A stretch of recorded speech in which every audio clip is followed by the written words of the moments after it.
Hey, Canterbury Park followers, we are here with Kelsey Berndt, Joel Berndt's assistant trainer and daughter. We are here to talk about their Minnesota Derby runners. But first, I want to say congratulations on your 1000th win. How did you think you got there? I've watched my dad be here day in and day out since I was a little kid.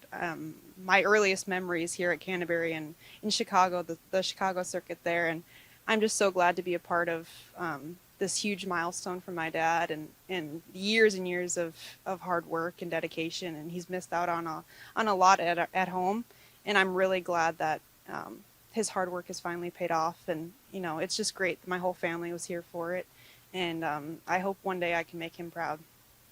That's great. Hard work and dedication. Now we're here to talk about your two Minnesota Derby runners. You have It's Bob's Business, who you kind of favor, right? Yes, And you yes. have Rejection Hurts. Can you tell us a little bit about, we'll start with It's Bob's Business. I like to call him Baby Bob. I took care of him last year through his 2-year-old season, and I really, really love the horse. He's got a ton of personality, a lot of heart, and I think that goes a long way in a race. Just having that heart and that will to win will overcome some horses that if he gets a bad trip, he doesn't give up and he really digs in. The only thing I'm a little he lacks some route experience, so this is his first time going long.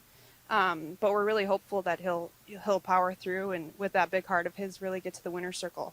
And Rejection Hurts, we put him in there too. He's got the route experience, but Bob has a little more class than him, so we're kind of put two in there to hopefully get the win that day. Bob has grown up a lot. As a 2-year-old, they can be a little feisty, and he's always been kind of a calm horse to begin with, but he's really settled down a lot. Rejection Hurts is a bit of a handful, so you might see him on his toes in the paddock. That's all very, very normal for him. That's very to be expected of him. He's a little rowdy, but that doesn't, I wouldn't count him out on that. Okay, and tell me, Constantino Roman has rode both of them, and he chooses to ride It's Bob's Business. Now, he broke his maiden last year, and when he broke his maiden, he just aired. He said, "Oh, I'm here, I'm a winner." Do you think he'll have that same confidence going into this race with It's Bob's Business? They get along really good. He knows the horse. He's ridden him through some really bad trips and still got to the winner's circle. And I think with horses, they know their rider, and they have the confidence. It goes both ways. The horse is confident in its rider, and the rider is confident in its horse. And I think it's definitely the better fit.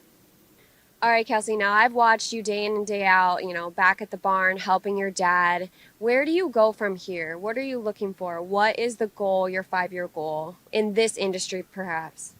I get asked that a lot. Ever since I was a little girl, I always knew I wanted to do this. And I went to college. I graduated with an equine science degree. I still, my dad pushed college, and, racing is a very hard life, especially for a woman. It's a man's world. And I absolutely love it. I love the horses. I love the people. I love the family, especially Canterbury Park. I grew up here. So everyone's known me since I was a little girl, and I ride and I groom, I walk, I do everything. My main goal is to be like my dad, like I said, and it takes a lot of time, a lot of patience, and I'm so glad that I have someone so successful to help me get there. And I love the fact that it's family oriented. Like my little brother's around, walking around, my mom's involved. I just really hope that I can really make my parents proud and be the next generation. Well, you heard it from Kelsey Berndt. Almost brings tears to my eyes. What a good kid Joel and his wife have raised. She is the next powerhouse in this industry.